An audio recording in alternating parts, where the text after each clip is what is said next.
Hey guys, it's Edwin here, and today we're going to share about aftershock after being in an abusive relationship.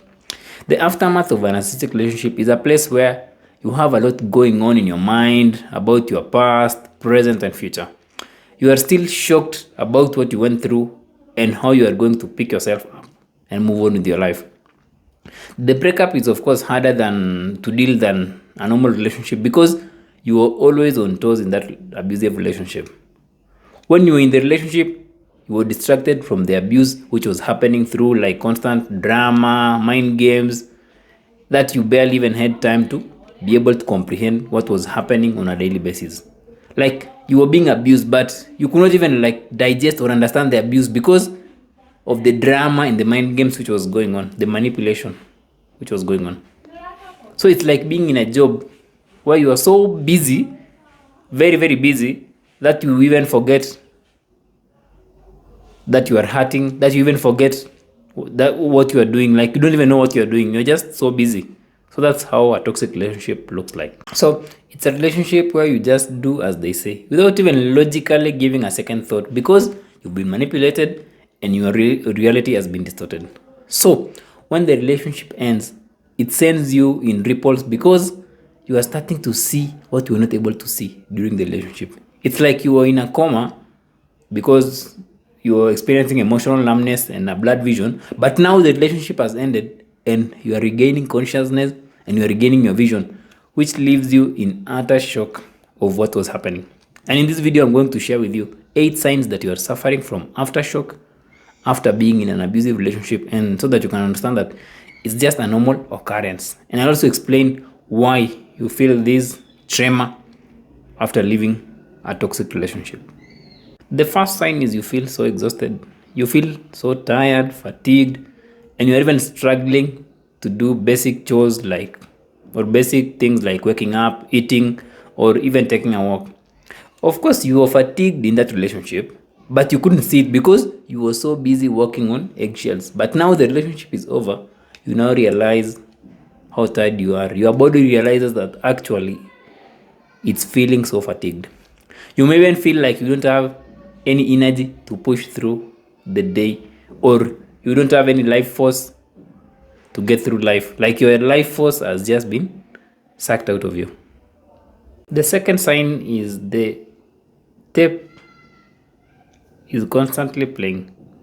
You find yourself like constantly playing the tape about what happened in the relationship without really getting clear answers. You may have read about narcissism, but you still feel that there is something you should have done to keep the relationship or to stop them from changing. You even have clear mental images of scenarios where you feel that you did something wrong and you should have done better.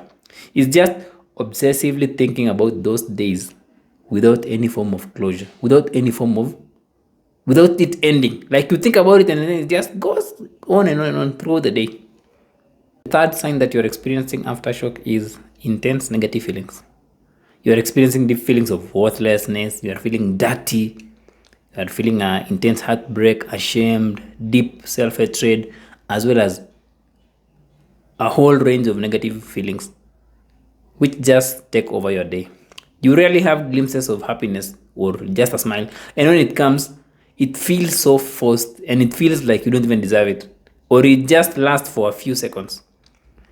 And the negative emotions will be even more painful than when you're in the relationship because you are now experiencing a new wave of negative emotions like loneliness, grief, as well as those emotions you are bottling while you're in that relationship. So negative emotions are just being poured on you. The fourth sign is you are questioning your sanity.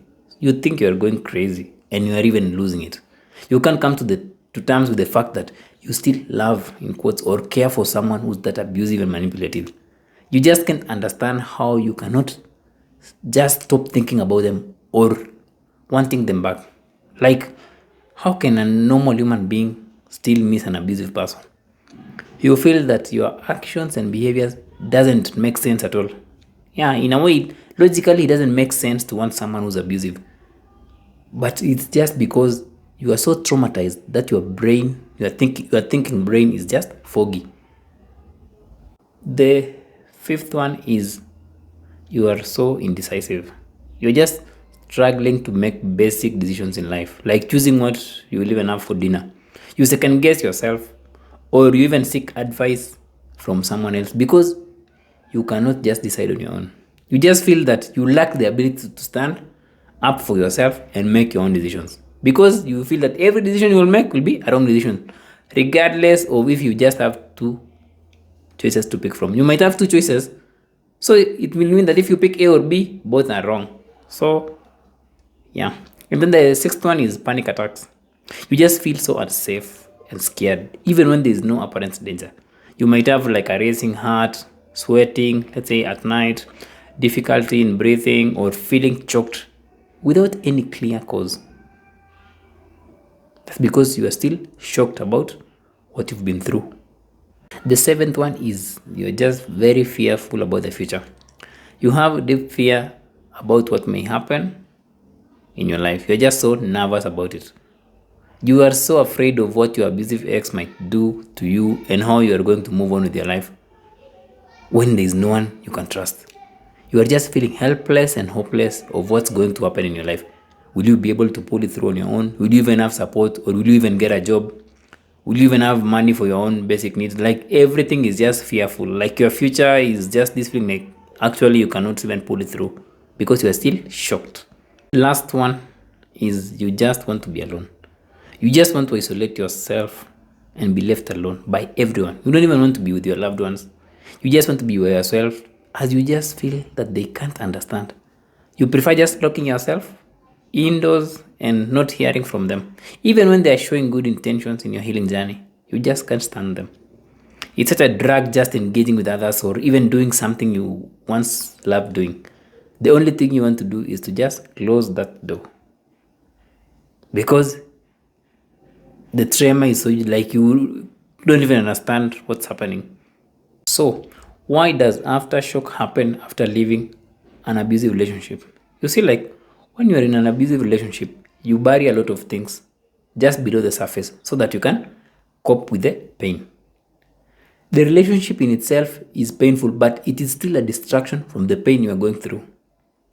So now, once you leave the relationship, all the traumas you've been burying deep within you are now coming back to haunt you. The traumas or all the unprocessed, painful emotions from last week, last month, last year, 5 years ago are now exploding in your face, are now in your are now being brought to your awareness or to your consciousness. That's why there is this tremor deep within you even after the earthquake. The earthquake is now the narcissistic relationship has gone. So those negative emotions and wounds are now craving your attention and want to be healed.